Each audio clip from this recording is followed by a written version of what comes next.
Hello. Hi. How are you doing? Good. Good.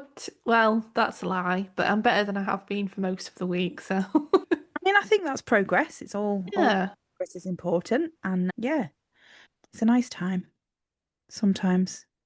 One Yeah. day, There we will be a nice time it will be a at nice some time. point.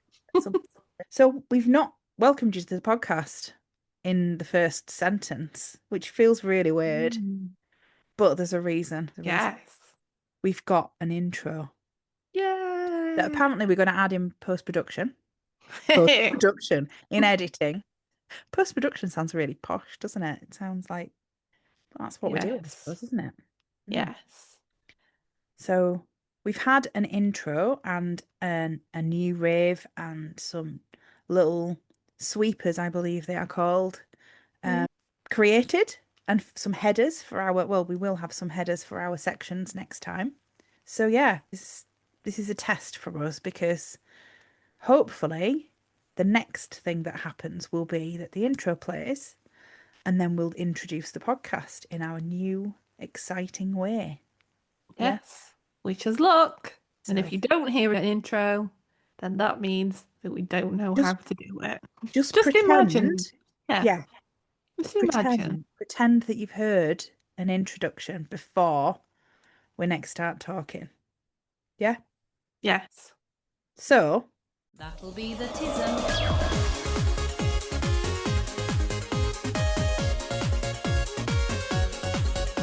Welcome to That'll Be the Tism. I'm Emma, And I'm Claire. and we are a podcast about our lives as late diagnosed, neurodivergent people trying to adult. Yes, we are. We did it. Woohoo! So now the music's faded nicely behind Yeah. our voices, and everything's worked perfectly. And there's been hopefully a bit of an animation going on the video. Yeah. Good. Yeah. So, do we need to, at this point, thank the man who is not our jingle man? Well, yeah, he didn't mind Jingle Man, did he? As a thing. Yes, but apparently jingles aren't the correct thing to call. We did have a conversation in the chat with the Jingle Man where we asked him how to pronounce his surname, and he came back and said Jingle Man. So Mm-hmm. I think he must like that. But our Jingle Man or sound consultant or producer of music and things. Yes, we have Chris, one of those. we Oops. do. He's called Chris. He's called Chris Dimitriou Matron. Yes. And that's how he said to pronounce it. And so that's why we've added the matron on the end because he told us to. Would it be Chris Dimitri? Ooh, matron. Yeah, That's how you say it, isn't it? that would be how you would say it. Yeah, but Yeah. I don't think I can do that. I know that that sounds bizarre, but I don't think I can. Well, I So have. thank you, Claire. I am grateful. Yeah. So Chris is a very lovely man who I met last year and who said to us, "Hey, do you want me to do some sounds for your podcast for you?" In that way. Maybe not quite in that way because he's not Mm. Yorkshire, he's Mancunian. It's all good. So thank you very much to Chris. Yes. Thank you. And if anybody likes the intro and the rave as we go forward, then we've put a link to Chris's SoundCloud in the show notes. Yes. So, how have you been, Claire? I've already asked you that, but I'm asking you again because now we've passed the intro. Well, I think I've said it a few times in the past week that my brain's just been broken. And I don't know if that is. It's possibly a hangover from the spoonless situations. Don't really think I've got all of my spoons back yet. I think it's a combination of the change of leaving my employed role that I've had for nearly 4 years. Because that's a big thing in itself, I think. But it's They not just, only leaving this role, though, is it? It's leaving employment. yeah. I've had a lot of times where I've woken up in the night and just thought about various different things, and it's not always work. Sometimes it's just random other worries that I've got, but I know that it's all triggered by the fact that there's this anxiety bubbling in the background about whether it's the right thing and whether it's going to work out. But I know that it's one thing I am sure of is that it's the right thing for me to do at the moment. Yes, 100%. With my brain being as it is and needing to find something that works around it rather than my Tism brain working around work, because life's just too short, you know. Absolutely. Which is a morbid thing to say, but it's true. So last week, I've been involved in the process of recruiting my successor, the new Claire of my job. And so the middle of last week, I was supposed to be interviewed all afternoon. And that was the morning that Bernie just decided it'd be a lovely time to just throw up 3 times. Trigger warning if you're an emitophobe. But yeah, I was still sat in bed, already a bit anxious because I was going to have an afternoon of talking to people.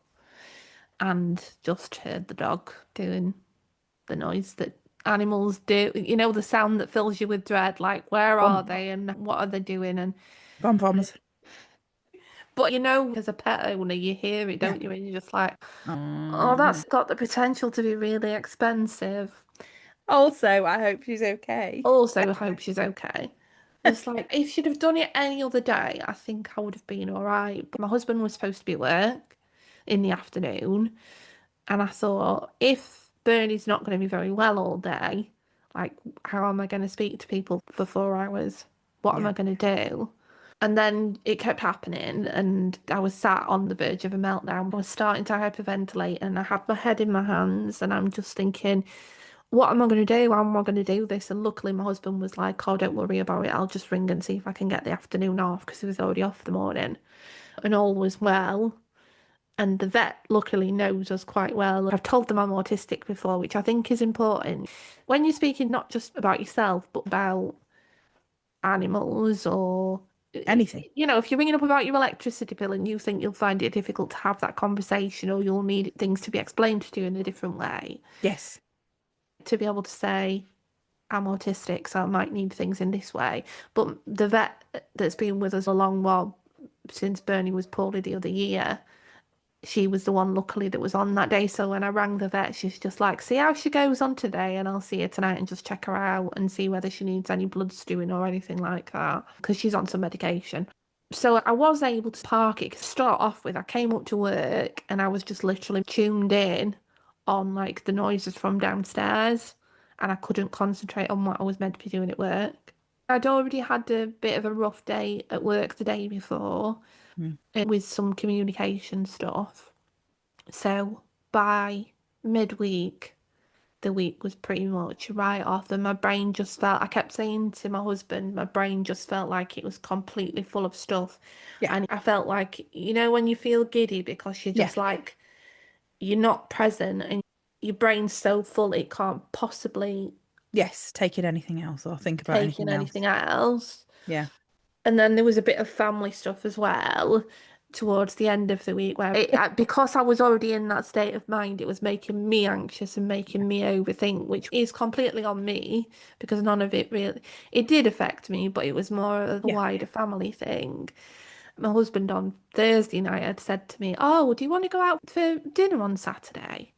And I'm like, oh, I'll have to see how I feel, because I just don't feel right this week. I don't know if I've got the spoons for it, basically.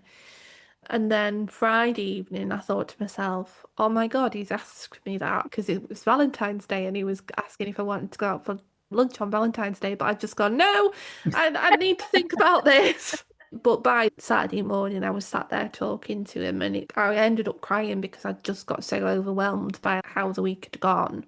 Yeah. And knew that I just needed to just try and chill out for the weekend and do as little thinking as possible, because my brain just didn't have the space for it, which I've definitely felt like that before. And I've thought it was more anxiety or a mental health thing, rather than literally my brain has reached processing capacity. I cannot process any more than this. Yeah. Absolutely. And it was just sort of a block in front of my face, where even the sounds of watching something on television, reading messages and things, I was really struggling to do that. Yeah. But luckily, knowing that I needed to have that little rest over the weekend has done me a bit of good. I think it was close to a burnout situation, because it's been a few weeks of feeling like that and not having the energy to do everything. And so I know that I'm not quite 100% yet, but I know why. Yeah. So yeah. And the crochets helped. And the crochets helped. Yeah, that's been my hyperfocus if there has been one. Yeah. Has been crochet that I'm now fully into your scarfigan for your wedding. Good. I've done nothing on mine, but I'm really pleased to hear that you've done loads of your. I sat yesterday and did 12 rows of it, which is a lot in it, really. Yes, quite a lot, yeah. I'm very nearly to the end of the first ball.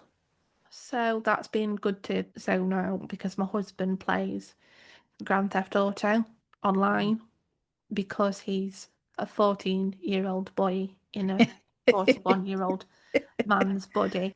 Yes. And that's good. So he's just been able to do that and just have a bit of a chat with his friend online while he's playing and blowing things up. And I was just sat there doing my crochet and counting and zoning out on that. Good. So, not too bad. What about you? Oh, well, I've been working on my book this week. I'm publishing a book. I'm going to say the first week after the Easter holidays. And I'm going to say that because the way that I approach everything in life is with a very ADHD way. I am writing a book about moving house as a neurodivergent family. And it'll be 2 years in May since we moved. And I've been writing this book for nearly 2 years. And so I got a load of collaborators to send me their stories because basically the first half of the book is me and my story, and I've called it My Story and the Coachy Bits. And the second half is other people's stories. So I've got as much relatability as possible in there. So I got most of the collaborators to send me their stories early last summer. I had a few sort of in the autumn. I'm having an interview with someone next week to get theirs. And most of them have been proofed and edited and finally approved. And so when I sent them to the editor at Christmas, that was my way of saying, right, I have to write this book. I have a wedding to plan, and this book has to be published before I have to start really getting into the wedding stuff. And the only way to motivate myself was A, to start paying someone to edit it, B, to tell all the collaborators this is what's happening. And once I'd given everyone a date, I had a deadline. And once I have a deadline, it means I can start writing the book. I mean, I've done various voice notes, structures, everything's laid out ready and has been for over a year, really. But the actual writing part to a point where it's a final book, I haven't been able to do until I had a deadline. And last week I blocked the full week out of my calendar to write a book, apart from I had a couple of coaching sessions. And then everything happened. My son had tonsillitis, but he had a bang on his head the day before at school. So because he threw up with a fever, I had to take him to hospital. So we had a morning in A&E. He was poorly. I was tired. And so I didn't actually start writing my part of the book until Thursday. And Friday, I had a chunk of the day to do it. I blocked the full week out, but it's been the hyper focus, like everything. I've been thinking about it constantly. I've got up every morning and thought, this is brilliant. I'll be able to sit down and do this. And then stuff's got in the way and I wasn't able to do as much as I wanted. But I have written quite a bit of my book now. I am excited about it. I'm kind of going through the way that an autistic brain approaches anything, really. I read it and I love it and I'm laughing at my own jokes and everything's amazing, or I'm reading it going, nobody's going to care. Why is anyone going to care about this? There's not like a medium ground. And that's the thing with autism, isn't it? At the end of the day, there's never a middle ground in things. Things are either always the best thing in the world or the worst thing in the universe. And I'm not really anxious about releasing the book. And to be honest, it's really nice. Like, I've learned this from when I co-authored 2 books last year, or wrote a chapter for 2 books last year, that it's a really cathartic process to write a book, especially considering that there's a lot of my past stuff that happened. And at each chapter, so I've split the moving process into like 10, I think, sections. And there's a section in there about broaching the subject of moving, for example, which is the first one. So this one I've written. And in each chapter, you've got the before times, which is what I call the time of my life before I knew about neurodivergence and how I approached it in that time before I start talking about moving in with my fiance, which happened in 2024. But when I'm writing those stories, I'm realizing things. And like, I know I had a conversation with you on Friday about some stuff that happened with my ex-husband and my son's dad. and when we moved in together. And it was quite a fraught conversation. I think I'm right in saying that, because I hadn't realised how it might be perceived by my son. And when I went back and revisited it, I'd approached it in a way that was quite vague to try and save people's feelings. But by making it more specific, I not only have clarified what happened in a way that won't end up upsetting my son, hopefully, when he reads it, if he ever does. And what I also did by being more specific is take some responsibility away from myself, because I kind of accidentally moved in with my ex-husband because I didn't have the confidence or the ability or brain power at the time to say, I don't want to move in with you yet. But actually what happened was I gave him a gift of a key to my house, very clearly saying, I don't want, this isn't us moving in together. And he's then pushed a conversation on me about moving in together that I wasn't ready to have. So actually, all these years I've been taking responsibility for that and like not feeling bad about it, because I've had a substantial amount of therapy, but having that context and remembering it, actually, this is what happened. And he then went and followed through with a conversation that I'd already told him I wasn't ready to have. So actually, it's helped me. That's just like one example. There's a lot more examples. And when you're writing a book and you're writing a story, it's the same as journaling. When you write things down like a chain of events, it often helps to give you a different perspective and see things. Looking at the actual words of something that happened can give you a whole different perspective of the event that helps to change the memory and the emotion and all the rest of it. So even if nobody is interested, like even at the times where I'm like, nobody cares about this, actually it's really helping me.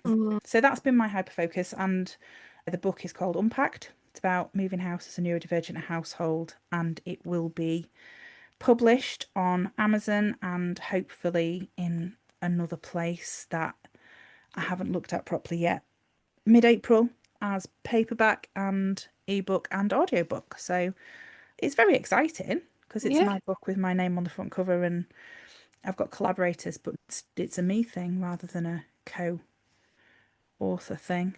And now my son's fine and it's half term and I don't have as much time this week, but I have got another couple of days blocked out. So hopefully by the time we next record the podcast, the book will be written and with the editor and everything will be happening. So that's exciting. Very good. Yeah. So do you want to do a main section? Yes, but firstly, we need to introduce our new rave. Yes. It's exciting. Are we ready to listen to a new rave and dance to a new rave, Claire? Yes. Okie doke. Are you ready? Yes.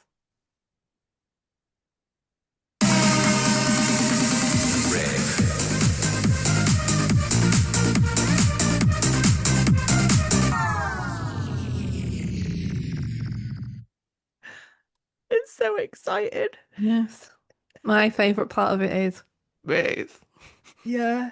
Oh, genuinely. It's just perfect. I'm overjoyed with it. And yeah, it makes me smile lots, which if you're watching the video, you will see the excitement on my face of having a custom made rave with a rave. Yeah. Rave. Let us know what you think about it. Yes, your thoughts are always appreciated, but we're chuffed, I think, aren't we? Yes. Our own rave. Sorry, Peter Bankston. Fired, definitely. Your time has passed. Yeah, we've got our own rave now. We've made it in life. So we will have more things in future episodes. We do have one more thing that we might be able to slot in, but we haven't used the context yet, have we? Oh, yeah. No, we can use that now. There you go. Right. Hello to my mum. Right at the beginning, we may as well. To Hi, Emma's mum. mums. Hello. We've got this for you. We have this made for you. We made this for you. Mumdrop calling. You're welcome. You're welcome. There we go. Do we need any context for this week? Because I think that's enough. Thanks for having us. Yeah, thanks. Thanks for having us. Okay, wonderful. So, yes. And we are going to be taking a little break after this episode. Just a week. So our next episode will be out on Mother's Day. which will be Yes. nice. What I've decided, Claire, we can do is we can just come on and wave and then just continually play the mumdrop sweeper Yeah, for for an an hour, hour and then say bye. and then say bye. And the other thing that means is that this is my last podcast Yes. as a 39-year-old lady. Yeah, it is. Yeah. You're going to be a 40-year-old man next time. Sorry. Yeah, that's why we're taking the break. That's why we're taking the break. Send me vouchers for cake, Yeah. cheese, Yeah. birthday songs, birthday animals. Yeah. So that'll be the tism@gmail.com. Yeah. For Claire's birthday. I'm not doing a top 40 at 40 because that was an Emma thing. That's my thing. Yeah. So, yes, that's the other thing. As well as the rave, we've got the mumdrop jingle thing, and then the name. Are we going to start the main section now and actually start talking about the main Yes. section? So Yes. now, for the last time, potentially, for the last time without a jingle, it's the main section. Yeah. The section of mains. The section of mains. Not the desserts, not the starters, the mains. The mains. And that might be the last time I do that joke because that's not going to be in the sweeper. No. So what a shame. I know everyone will be heartbroken and devastated. But for more of my jokes, just follow me on social media. I make them often. It is what she's known for. That's my comedy Follow the genius. comedian Emma Sales on social media. Yeah. For I mean, jokes. my whole life is observational humour. Yeah. Hilarious. Anyway, Yes. we're going to talk today. Actually, this has come as a listener request. Yes. Literally this morning, which is pretty good Yes. timing, actually, considering that we don't generally plan the podcasts overly far in advance, but we hadn't discussed at all what we were going to talk about on the podcast. But then we were asked if we could cover getting into a relationship or starting a relationship or relationships in general for autistic people. And with it having been Valentine's Day at the weekend, although we'll be like a week past it by the time this is released, it kind of works, doesn't it? It kind of fits. Yeah, it was a good shout. It was a good shout. So thank you, listener, for your efforts. So where do we start on this? Maybe we should talk about getting into relationships with people, like our current Our people. situations, yeah. I mean, that's probably my only, no, it's not my only experience of it, but there's lots of other people that get into relationships sometimes. yeah. Anyway, I don't know. My brain's just not working. So, do you want to talk about your relationship status, Claire? Well, I think if we start from the beginning, it was 20 years ago. So, prior to meeting my now husband, I was a person who ran away from potential people that I could have relationships with. That's a long-winded way of putting it. And I think now I reflect back on that, a lot of that was down to the tism. Yeah. Like the social aspect, the not knowing what to say and what to do, sometimes not even knowing that somebody's flirting with you in the first place, picking up on those signals. You just think that like people are being funny or people are being nice. You don't realise the distinction between somebody just being nice to you and somebody that wants to have a relationship with you. But my husband, we met through one of our mutual friends, a listener of the show, and I met my husband and then subsequently hid from him for quite some time, like, you know, tried not to be in places where he was, not because I didn't want to like associate with him, but because I knew that he was kind of interested, but I didn't know how to deal with that, and the easiest way to deal with it is just to run away.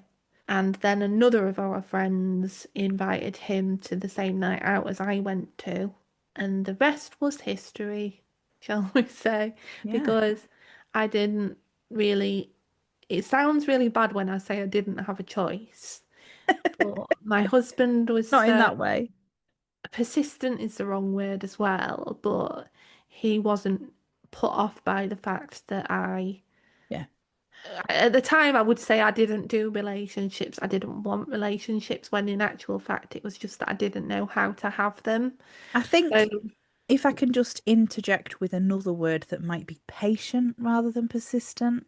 I mean, yes, my husband is patient. I would say that's still the case to this day. Yeah, so patience maybe, yeah, is a good shout. And I think the fact as well, now that I know him, he's my person, and I can't imagine there being any other one that knows me like he does and that understands Yeah, what I would have perhaps called quirks in the past, but now I know that they're traits.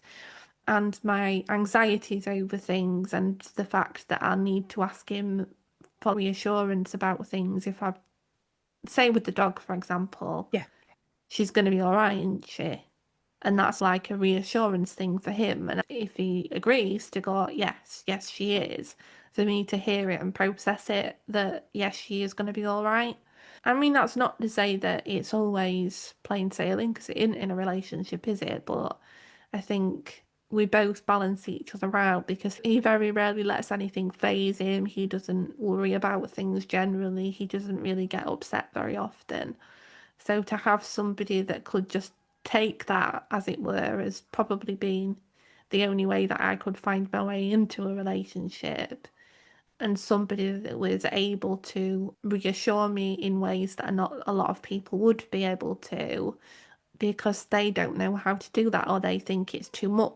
Or yeah, I don't think that there's very much with my husband that's too much. yeah, Occasionally, yes, because occasionally I get overstimulated and over ruminating. And also, if I'm overstimulated, he will bear the brunt of the snappiness. But I guess being able to explain it now, and why I'm like that, and it's not just because I'm being mean or because I don't like him.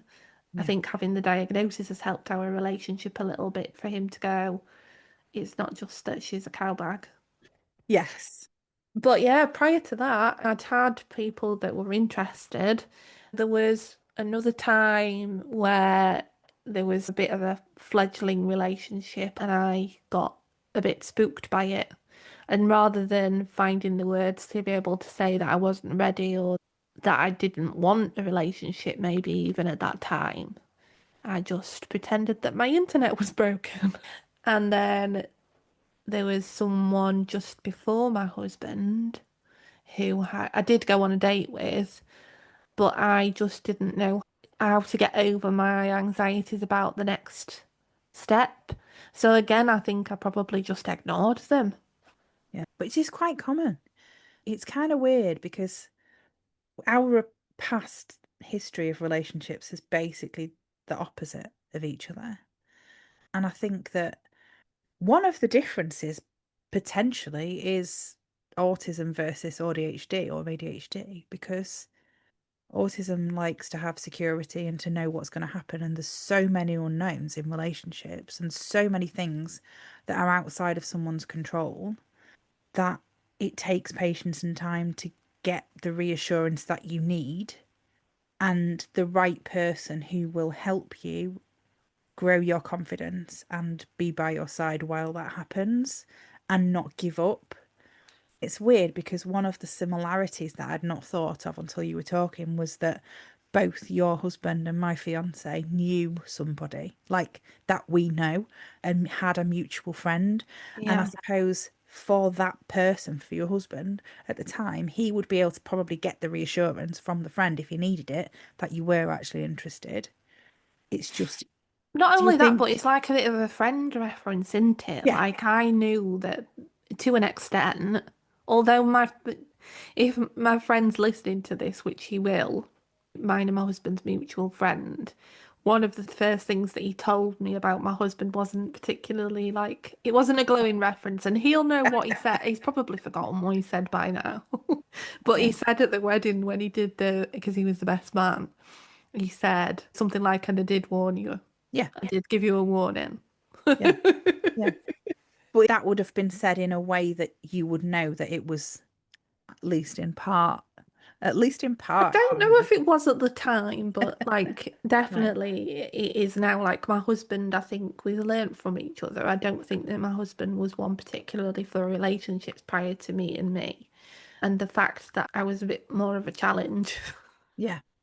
might have kept his interest a bit more. I don't know. I Yeah. can't speak for him. No. But it worked. Yeah. And it's a very positive thing that it did. So, shall I go into all my crap?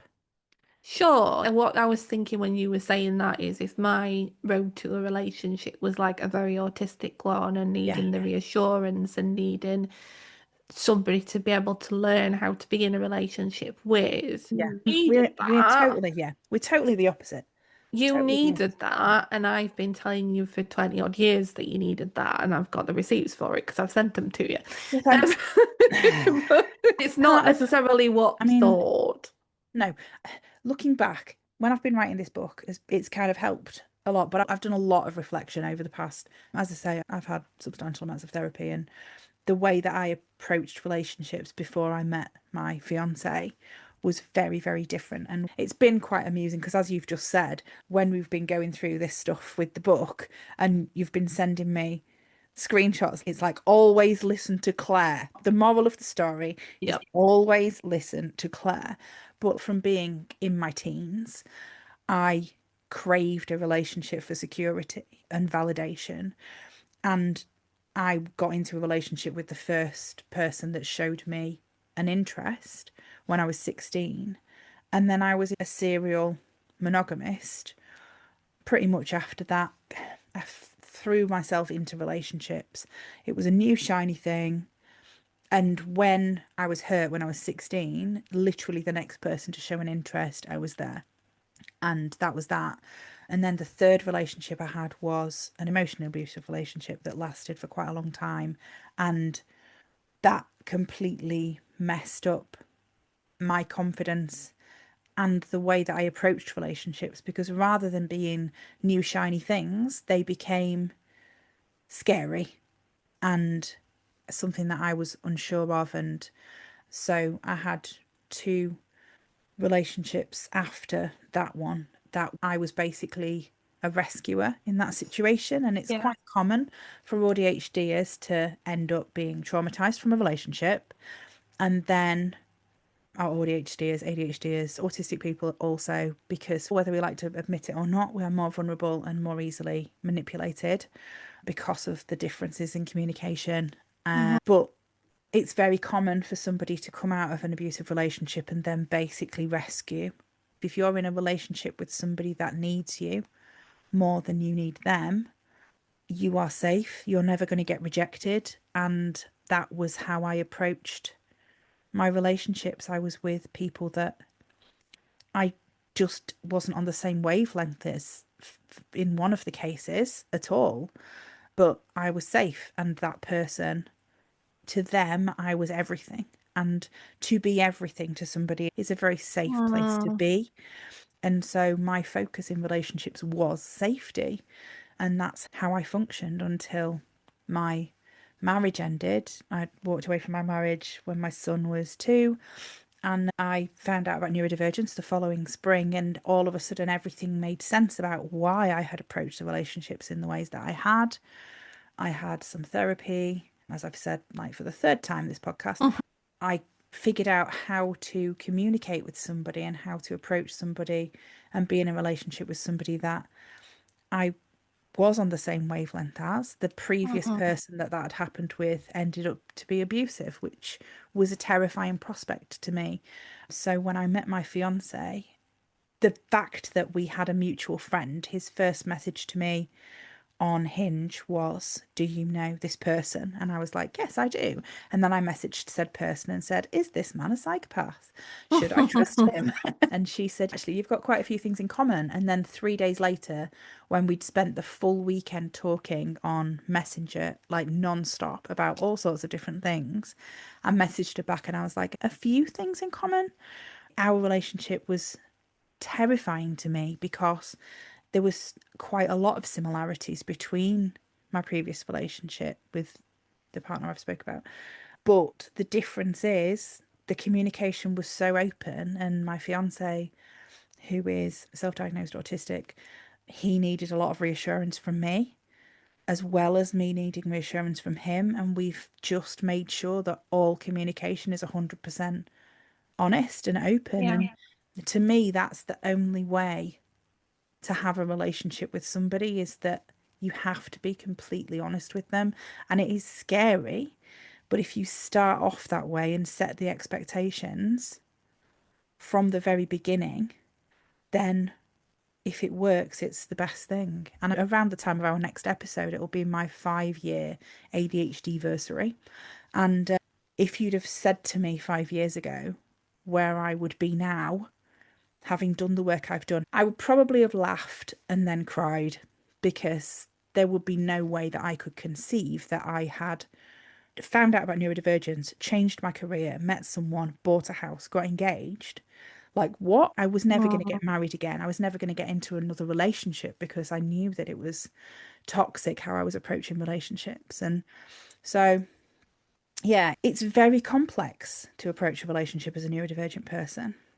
Very, It is, because generally, I think, I don't want to generalize here in relationships, but you might have niggles about something, and the default, which I think you found previously, is just to keep it to yourself, to keep the peace and keep the relationship going. Yeah. It's not a default to start from day one with almost too much honesty sometimes. Do you know what I mean? Because you just Yeah. lay it all out on the table, and that helps you build the trust then, because you know, if you needed to ask a question but to have reassurance about something, that you're going to get an honest answer in return, and Yeah. that then helps you to trust that that person's not lying to you about what they're saying. And Yeah. I don't think it's a default. I don't mean, I don't know, but I don't think it's a default for relationships generally. No. The inner workings of your brain aren't something that you necessarily, your partner knows too Yeah. much Well, about. I mean, we've spoken before about how neurodivergent people flock together like geese and stuff. And Mhm. yeah, it's brilliant. But it's more common when a neurodivergent person is in a relationship with another neurodivergent person for that relationship to be open and for us to not find it weird, because oversharing isn't oversharing if you're neurodivergent. Oversharing is just normal conversation if you're neurodivergent. Yeah, which I think is Um, probably part of the reason. I don't know whether we've actually said this before or whether it's just something that's come into my brain, but that's probably why neurodivergent people find each other, because you know that you've laid all your cards on the table for day one, and so yeah, have I. So I know what to expect from you, and you know what to expect from me. yeah, And I know that if I say something embarrassing, like a TMI situation, that you'll have been in that situation before. How your brain works, and when you're worrying about things and ruminating, somebody that's neurodivergent will just get that, because that's yeah, how their brain works as well. yeah, And to have the realization that some people's brains don't work like that. Neurotypical people don't have the constant chatter in the brain about everything all of the time. yeah. A lot of them don't. And Yeah. it's interesting to think about communication. I mean, added trauma makes it difficult, because it makes being honest difficult, and it makes owning up to things. And you can feel very weak and very vulnerable at times when you are experiencing those things that are similar or that seem similar from that perspective. But another thing that was really helpful to me is that most of our communication, at least about big stuff, I mean, we saw a message the other night that basically described the conversations that me and my fiance had on our first date, which I'm not going to talk about on the podcast, but it's the random stuff that came up when we were in a room together. We talked about anything and everything, but our WhatsApp conversations where we had the more meaningful conversations about how we were feeling and what was happening and what was going on, being written down really helps, because you can Mhm. refer back to that stuff. I've Yeah. still got some screenshots now that I will never delete, that were my reassurance. And having that kind of to refer back to in writing when you are at your most vulnerable, or you're worried, or you're anxious, or you're overthinking, or you're spiraling, or whatever, to have that to go back to and think, right, no, I know this is true because of the way it was done and the way it was said and the way the conversation went around it. To have WhatsApp records, I genuinely don't know what I would do if anything happened to my WhatsApp history, because I rely on it for so much. So yeah, I think saying that it's complex, but I think it's nice that we've both gone into it from the complete opposite sides, which it covers, I think, quite a lot of bases Yeah, even. yeah. I think for us to be talking about relationships, as you think about the fact of how you got into the relationship, you did know that you were neurodivergent. I did. It helped you. It did help I me didn't, massively. but I Yeah. knew how my brain worked. Yeah. So I think the crux of it is if you know how you like to be communicated with and you know what would give you reassurance and build trust with somebody, it's okay to be open and honest with somebody. Yeah. And if they can't reciprocate that, then that potentially means It's not the right person. not the right person for Yeah. you because your needs need to be a priority in Yeah. that relationship. Both people's needs need to be an equal priority. Yes, and that is a really important point, is that don't minimize what you need, because that's what has happened to me in the past before I knew. And the reason that it happened was because I didn't know. Once you know you have those needs, you owe it to yourself to look for somebody. And yes, it's difficult, and especially the older you get, the harder it is to meet somebody who is on the same wavelength and who is also available and who doesn't have a shed load of trauma and other stuff. But if they're working on stuff, I mean, the thing with both me and my fiance have both dealt with a lot of stuff. And I think that by late 30s, which is how old we were when we met, most people that are single are going to be in that boat where they've been through stuff. But if you can go through that stuff and be open about your insecurities and patient and know that there are other people out there that are the same as you, that are going through the same stuff, that are looking for the same thing, then it's worth waiting for. I can't even say how much it was worth it for me. I'm getting emotional, so I should probably stop talking. The podcast is not for crying on. No, No, I'm going to have some not tea. this one. Okay. That was quite deep, that, for a me Yeah, segment, wasn't it? yeah, Yeah. I hope you enjoyed our heartwarming or yeah. heart sharing things. Vulnerability. Yay. Trait of the week. What did we say? PDA. Demand avoidance. That old gem. What does the P stand for? Pathological. Pathological demand avoidance. Pathological demand avoidance. And a lot of people don't like that it's called that. And I can't remember what the alternative is that people give. It might be persistent. That might be the alternative. Yeah, because pathological sort of got some connotation. It sounds nasty, doesn't it? Let me just check that one. PDA meaning a palm-top computer that functions as a personal organizer. also, Public displays of affection. yeah, also provides email access. Persistent demand avoidance That's the one that I've it seen. can be used as that, but yeah, pathological is there's a lot of labels for neurodivergent conditions in general that probably need rethinking, really. But yeah, demand avoidance is avoiding demands. There we go, bish bash bosh, sorted. Yeah, so if you're the sort of person who, if you need to wash the dishes and you've got it in your brain that you need to wash the dishes, then eventually you'll go and wash the dishes. But if somebody comes to you and goes, you need to wash those dishes, that is the worst thing that you can do. That's one Really example of bad it. when you start doing something off your own back and someone comes into the room and observes the fact that you're doing it and says, oh, you're doing this. And then you have to stop doing it because somehow it's the acknowledgement makes it a demand. There are cases of demand avoidance where internal demands are a challenge, but generally if we can use our own autonomy to make a decision. I mean, in the case of my son, and I know he's only 7, but if I ask him to do something, going to the toilet is like a prime example. If I say to him, do you need to go to the toilet? He'll say, no. And then like usually around 2 minutes later, if that, he'll say, I'm just going to the toilet. And it's like, you can't go when someone else points it out.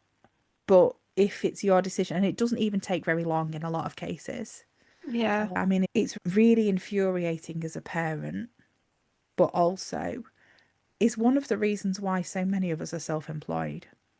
I was going to say a big one is work stuff. If Yeah. somebody says you need to do this and you've got to do it by this deadline, I think a big one for me thinking back was my dissertation for my degree, Okay. because I did my dissertation in 7 days, Okay.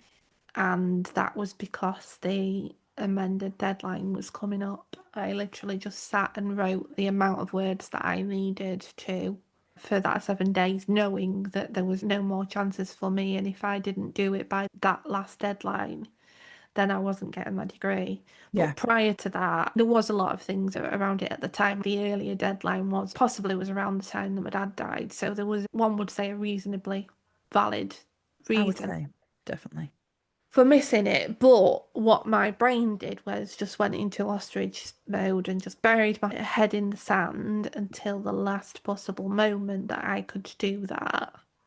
Yeah. And I think when you think about autism, I would think that potentially something like that wouldn't be as big a problem. Like, you think about procrastination and you think ADHD, don't you? You don't think about the fact that an autistic person wouldn't be organised enough to have done the dissertation and given themselves longer than 7 days and planned it all out and blah blah blah blah. But when you've got the demand at the other end of it, Yeah. something that someone else is enforcing you to do, your brain's just like, I'm not going to do that then.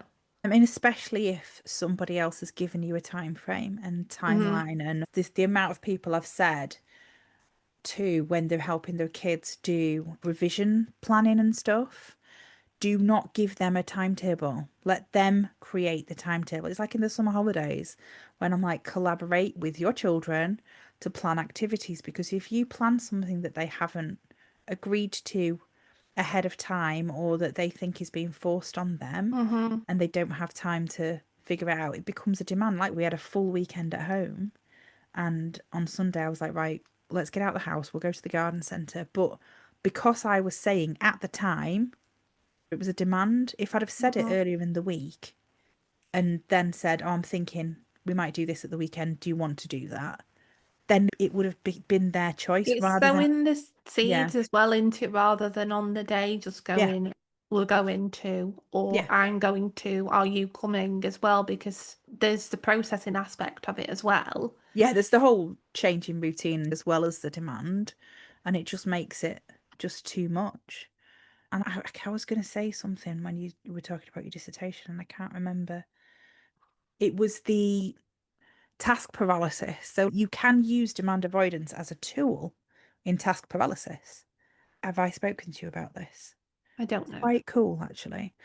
I think it's Mhm. quite cool anyway. But if you have task paralysis and you say to someone, can you pick me something off this list to do? And that person says to you, yep, do that. Then demand avoidance will go, no, I'm not going to do that. I'm going to do this. And then you'll do something else off the list, just like out of sheer stubbornness and sheer, like, no, I'm not doing what they asked me to. That's a demand. You will get something else done just to fight back. And it's like with school, for me, I spent so many years at school and in my early career doing stuff to prove people wrong. If someone said to me, you can't do something, then my brain's like, they can't tell me what I'm capable of. I will excel, I'll exceed that, I'll do this, I'll do that, just to be defiant. And that's kind of around the same. It's like other people setting expectations of you or on you or telling you what you can or can't do. We'll fight to the death to prove the Yeah, person and it's wrong or to do the opposite the sometimes. other person won't have necessarily seen it that way. Like, it's a reasonably normal thing, isn't it, to say, oh, will you put the washing machine on? Can you get me some milk while you're out? Yeah, But you have to think in sometimes about framing things. If a neurodivergent person doesn't do something, yeah, if you're a friend or family of a neurodivergent person, maybe think about a different way of framing it. yeah. I could really do with some X. Have you thought about doing this? Yeah. We could do with some, I'm about to do this. Do you want to do it with me? yeah. Or shall we do it together? Rather than putting it on as a, Yeah, we do that a lot, me and my husband, and I don't think my husband always realizes. That's what you're doing. That's why we're doing it. But I know that, for example, the washing's in the washing machine and it's done, but I don't want to put it out. So I'll go, can we go and do it? Because I know that it internally in my mind, if it's just me that's going to be doing it, that's So me no. demand avoiding from Yeah. myself. Yeah. But if we both go and do it, that's my different. brain going, well, I'm telling someone else what to do as well. Absolutely. Yeah. It's an interesting one, is demand avoidance. It's very infuriating because sometimes it can be so debilitating when you really And you wish don't you could even do realize, something no, you don't and you even can't, realize. you just can't do it because, and why can't I do it? Hygiene is a big one for a lot of people because hygiene is a demand to meet societal expectations. You've got the demand of showering and brushing your teeth and washing your hair, and that can become really debilitating when you just can't do it because the pressure is so great. And then the answer in that case is to try and reduce the pressure so that it's the smallest thing that you can do, the Yeah. smallest step you can take towards that thing, to take away from the mountain that it's become through the weight of the demand, to try and reduce it down to nothing. Okay, so that's the trait of the week. Yes. Are we going to move forward to what we will in future be calling the random factoid of the week? Yes. Should we do the name of the podcast? Have we not spoke about that already? No. And we also haven't said that it's episode 22. Yes. Right. So, the last episode, which was episode 21, Yep. was called Having Some Jiggles, Yes. which was having some jingles. Jingles, not jiggles. Jiggles is a cool word, but we were Yeah, having and some it jingles made and now we have some. sweepers. So yeah, that arrived within the first sort of couple of minutes of the podcast, and it being a spoonless episode, we were like, thanks very much, Descript. Yeah, because we didn't pay attention to the rest of them, did we? We just went with Yeah. it. There was a couple later on. What was the backup one that you sent me? Oh, Ms. Theoretical Cow. Ms. Theoretical Cow. I did like Yeah. that. But having some jiggles one. Emma's Theoretical Cow. Now, random factoid of the week. Mm. We were thinking about things that we might know. So Think we you might haven't know. had a couple of weeks where we've been particularly receptive to rabbit holes. No, definitely not. There's no space in anyone's head at the moment for rabbit holes. However, I'm going to briefly return to the subject of sloths. Yeah. We've spoken about sloths before, that they can breathe underwater for a long time. Is that right? Yeah. That surprised us, didn't it? However, what I didn't realise, and it stemmed from the fact that I'd seen a video of a sloth that can use the toilet, or it could use the toilet. Okay. And I don't know where it was, so I'm not going to try and remember. But we can post the link to it. And I'm like, some people can't do that. Like, I Yeah. actually said to my friend, I'm like, somebody in our town had a poo in the middle of home bargains the other week. So even humans can't use the blinking toilet, but this sloth can. But the reasoning behind it was quite sad because it was like a captive one and its nails had been filed down. Oh, So God. whereas usually I think that a sloth will climb to the bottom of the tree, To do its go to business, the and then toilet. climb back up again. Yeah. Obviously, it couldn't do that. Oh, my So it God. learned how to use the toilet. And I think now that it's got its nails back and it's all rehabilitated and things, it doesn't use the toilet anymore, which I Yeah. think is fine for a sloth. I think that's fine, yeah. But there's a moth, a specific moth that lives on a sloth. It's Moth. like a gruffalo, the moth that lived on a sloth. Mhm. But it lives on the sloth and it doesn't live for very long, but basically it lives there because when it goes to do its business at the bottom of the tree, it hops off of the sloth and onto the business and just does what it needs to do with that, makes Oh, more, and then the new moths go back up the tree with the sloth. right. Well, So that's that's the interesting. entire purpose of their lives, this moth, which I thought was Wow. quite interesting. I mean, what a life. And I've said nails, but sloths don't have nails. It's actually the bone coming out of the end of the fingers. Yes, that's right. That was a bit disturbing to note. And then the Yeah. final one is, you know that sloths smile all the Yes. time, like they're known for smiling all the time. That's because they don't have the facial muscles to do anything else. So they're permanently stuck in a smile. So Manic you grin. could really have pissed a sloth off. I reckon you could tell in its eyes. Yeah. I think the And sloth. it's quite sad, really, isn't it? That a Yeah. sloth might just show some anguish if it wanted to. Yeah, it's sad. Which I imagine it would want to if somebody were filing its nails off in captivity. I I imagine can that it'd want to do a bit of a grimace or something. But all through it, I've just imagine. got this image of this sloth just smiling away. Oh, yeah. It's Oh, really that's sad. sad. But I think that's the extent of my sloth facts. But it was more Yeah. the sloth facts.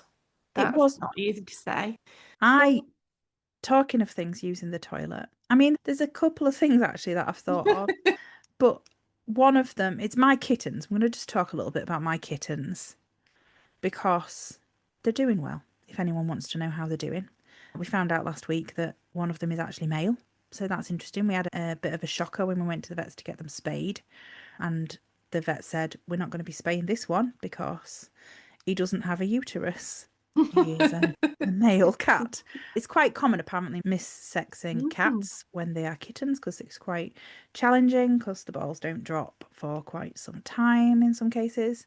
So we have a boy cat and a girl cat. But the girl cat, Juliet, has a fascination with water, like an absolute fascination. And we've had to start leaving the top lid of the toilets down because I left my office last week and she was stood in the toilet with the back feet on the toilet seat and her front feet in the toilet bowl, drinking the toilet water from the bottom of the toilet. Disgusting.